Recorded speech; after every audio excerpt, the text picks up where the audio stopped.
Good morning everyone. Myself Ketan K. Deodra, in charge HOD Mechanical Engineering Department, Vallabh Polytechnic, Navsari.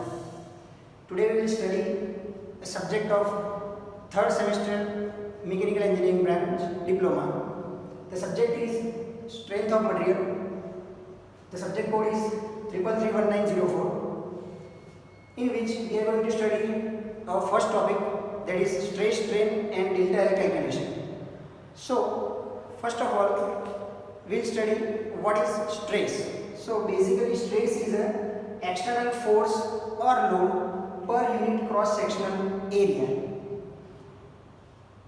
It will be denoted as sigma. So mathematically it will be write as sigma is equal to P upon A, where P is equal to external load in Newton and A is equal to cross sectional area in mm square. So basically the unit of stress will be Newton per mm square. Next we will study what is strain. So basically strain is defined as the ratio of change in length to the original length. Mathematically it will be written as epsilon. This is called epsilon. The pronunciation is epsilon. It is equal to delta L upon L, where delta L is change in length and L is equal to original length. Both the unit of delta and L are equal, let us say in millimeter or in meter. So ultimately the stress has no unit. Now we will study the types of stresses. The basic types of stresses are tensile stress and compressive stress. So let us understand this. Suppose this is an object which is pulled from both the sides with equal amount of force. So ultimately this object will deform, so its length will be increased. So whenever this type of phenomena is concerned, then the stress which is developed in this object is called tensile stress. Same way, compressive stress. Whenever the object is compressed from two opposite sides with equal amount of forces, then this object will compress. So basically the stress developed in this object will be compressive stress. Now the next one is elasticity. What is basically means of elasticity? It is the property of material to regain its original position after the removal of external forces. For example, if this is the material and we are applying the external force over here, so as I said earlier, the length will increase because this is tensile stress. So the length will increase, but at up to certain limit, if we regain this force, if we remove this force, then the object will again move to its original position. So basically this property is called elasticity. Our next topic is elastic limit. First of all, we will see the definition of elastic limit. That is maximum value of force up to and within the deformation entirely disappears on removal of the force is called elastic limit. એટલે કે આપણે કોઈ પણ પદાર્થ ઉપર બાહ્ય બળ આપીએ છીએ, એને વિરૂપણ થાય ત્યાં સુધી, તો એની એક લિમિટ છે, એક મર્યાદા છે. તમે એની એક મર્યાદા સુધી એના ઉપર બાહ્ય બળ આપો અને પછી બાહ્ય બળ દૂર કરી દો, તો એ પદાર્થ ફરીથી એની મૂળ સ્થિતિમાં આવી જશે.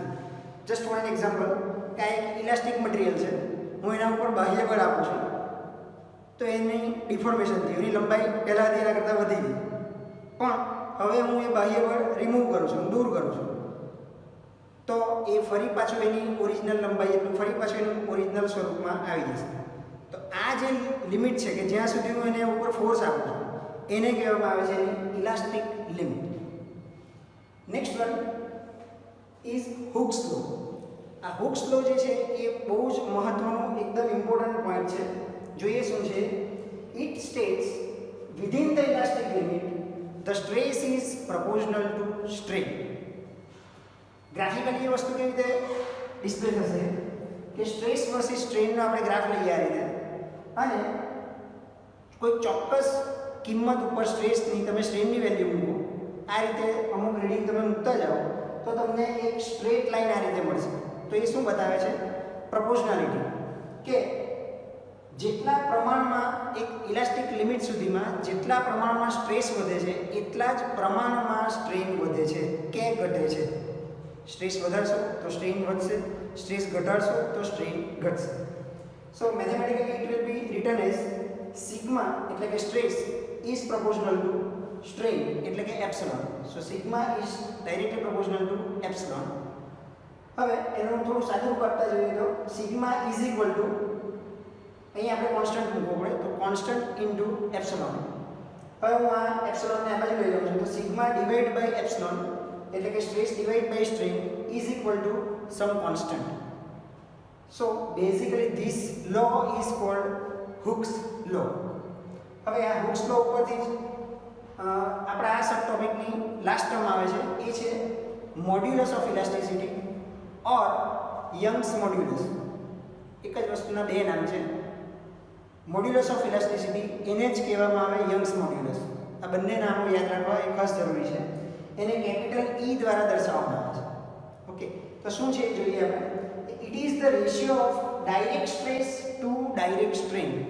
નાઉ what is direct stress? Direct stress એટલે કે શું કે કોઈ પણ પદાર્થ ઉપર જ્યારે બાહ્ય બળ આપવામાં આવે તો એની સપાટીને લંબ સ્વરૂપે જ્યારે બળ લાગતું હોય આ રીતે, તો એના દ્વારા જે સ્ટ્રેસ ઉત્પન્ન થાય એને ડાયરેક્ટ સ્ટ્રેસ કહેવાય, અથવા એને નોર્મલ સ્ટ્રેસ પણ કહેવાય ઘણી વખત. તો અહીંયા આપણે આપેલું છે કે it is the ratio of direct stress to direct strain, એટલે કે સ્ટ્રેસ ડિવાઈડ બાય સ્ટ્રેન આ જ થયું, બરાબર છે. પણ અહીંયા આપણે કોન્સ્ટન્ટ લીધું, એની જગ્યાએ આપણે કોન્સ્ટન્ટની વેલ્યુ અહીંયા મૂકી દેવાનું છે. એક કોન્સ્ટન્ટ તરીકે લેવાનો છે, એ છે કેપિટલ ઈ. એટલે એ ઈ જે છે એને કહેવામાં આવે છે મોડ્યુલસ ઓફ ઇલાસ્ટિસિટી અથવા યંગ્સ મોડ્યુલસ. એનો એસઆઈ યુનિટ છે ન્યૂટન પર mm સ્ક્વેર, કારણ કે સિગ્મા એટલે કે સ્ટ્રેસનો યુનિટ છે ન્યૂટન પર mm સ્ક્વેર, એપ્સિલોન એટલે કે સ્ટ્રેનનો કોઈ યુનિટ હોતો નથી, એટલે જે સ્ટ્રેસનો યુનિટ થશે એ જ મોડ્યુલસ ઓફ ઇલાસ્ટિસિટીનો યુનિટ થશે. આ એક સ્ટાન્ડર્ડ વેલ્યુ છે ms માટે. ms મટીરિયલ હોય, માઇલ સ્ટીલ જેને કહેવાય, એની ઇલાસ્ટિક એટલે કે યંગ્સ મોડ્યુલસની વેલ્યુ 2 × 10⁵ ન્યૂટન પર mm સ્ક્વેર જેટલી થશે, જે એક્ઝામ્પલ માટે ખૂબ જરૂરી છે. એક્ઝામ્પલમાં વારંવાર એ યુઝ થશે. ઓકે.